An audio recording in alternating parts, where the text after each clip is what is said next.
প্রতিটা মেয়েরই অল্প হলেও রোজগার করা উচিত। যারা বিবাহিতা এই কথাটা তারা তো ভালো করেই জানেন, কিন্তু যারা অবিবাহিতা তারা কিন্তু এটার গুরুত্ব বোঝে না।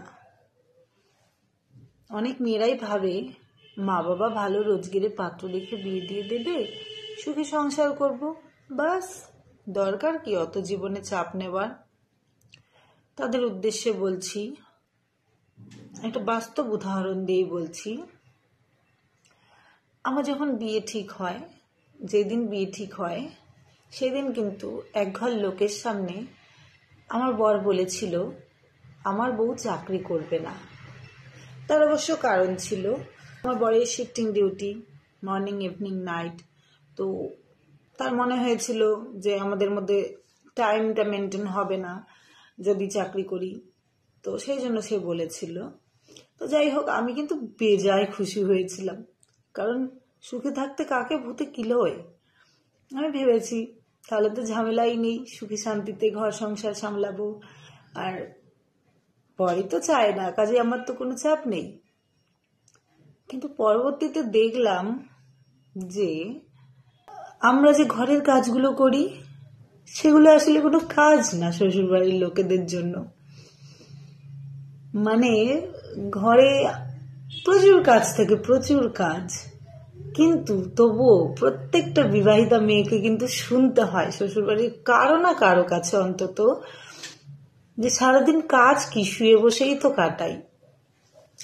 তো শুনতে কিন্তু কথাটা ভীষণ সাধারণ লাগছে, কিন্তু আসলে যখন বিয়ের পরে এই কথাগুলো শুনতে হয়, অতগুলো কাজকর্ম করার পরে বা কিছু, ভীষণ আত্মসম্মানে লাগে, ভীষণ ভীষণ আত্মসম্মানে লাগে।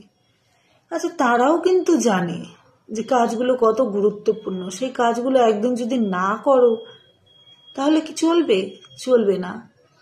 সেই কাজগুলোই যখন আমাদের বাড়িতে অন্য কেউ করে দিয়ে যায়, মোটা টাকা মাইনে নিয়ে যায়, যেমন ধরো রান্নাটা কিন্তু বরাবরই শুনতে হয় রান্না আবার কোনো কাজ হলো নাকি। অথচ একটা রান্নার লোক রাখো, সে কিন্তু কম মাইনে নেবে না। ঘর মোছা, বাসন মাজা, এগুলোর জন্য তুমি লোক রাখো, মোটা টাকা মাইনে নিয়ে যাবে। তারা যদি এটাকে কাজ করে মাইনে নিয়ে যায়, তাহলে আমরা করলে এগুলো কাজ নয় কেন? তো যখন তুমি 2 পয়সা রোজগার করবে তখন কিন্তু এই কথাগুলো শুনতে হবে না। না, সারাদিনের কাজগুলো তখনও কাজ হয়ে যাবে না, কিন্তু সারাদিনের কাজের পরে এক্সট্রা যে 2 পয়সা রোজগার করছো সেটা যেহেতু কাজ, তো ওই কথাগুলো শুনতে হবে না।